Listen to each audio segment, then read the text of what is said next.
We interrupt your regularly scheduled radio program with a special announcement from President Woodrow Wilson.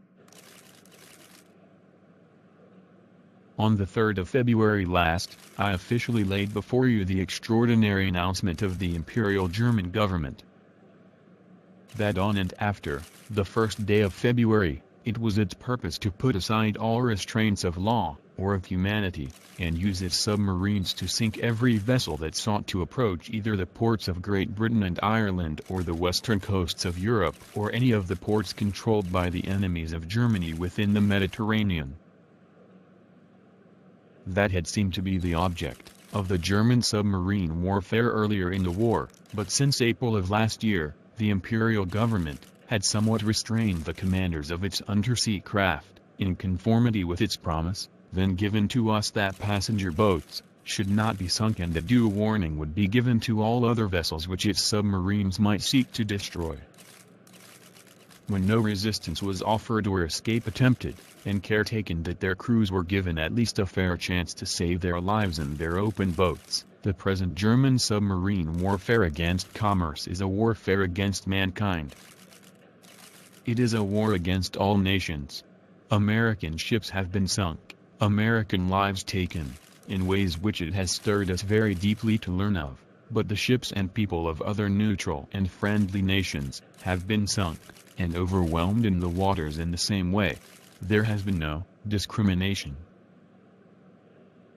When I addressed the Congress on the 26th of February last, I thought that it would suffice to assert our neutral rights with arms, our right to use the seas against unlawful interference, our right to keep our people safe against unlawful violence.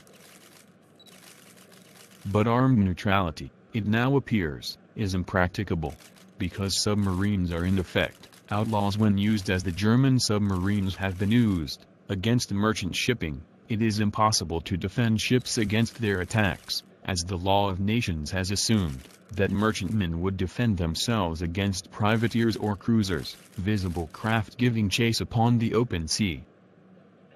With a profound sense of the solemn, and even tragical character, of the step I am taking, and of the grave responsibilities which it involves, but in unhesitating obedience to what I deem my constitutional duty,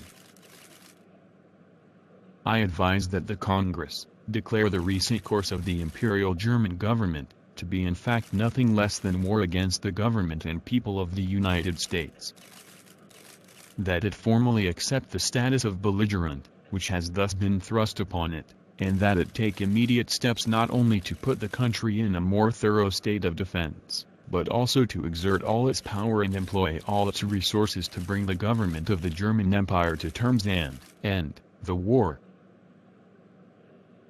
Neutrality is no longer feasible, or desirable, where the peace of the world is involved, and the freedom of its peoples, and the menace to that peace and freedom lies in the existence of autocratic governments, backed by an organized force which is controlled wholly by their will, not by the will of their people.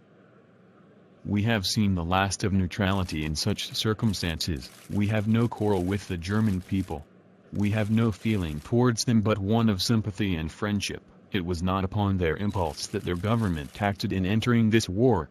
It was not with their previous knowledge or approval. The world must be made safe for democracy. Its peace must be planted upon the tested foundations of political liberty. We have no selfish ends to serve.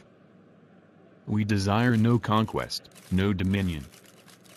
We seek no indemnities for ourselves, no material compensation for the sacrifices we shall freely make. We are but one of the champions of the rights of mankind. We shall be satisfied when those rights have been made as secure as the faith and the freedom of nations can make them. We shall fight for the things which we have always carried nearest our hearts, for democracy, for the right of those who submit to authority to have a voice in their own governments,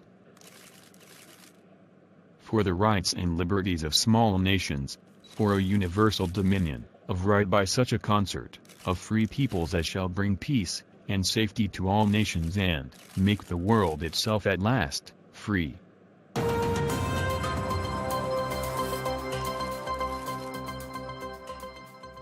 We now return you to your radio program. We will keep you updated as needed to what is happening in the war.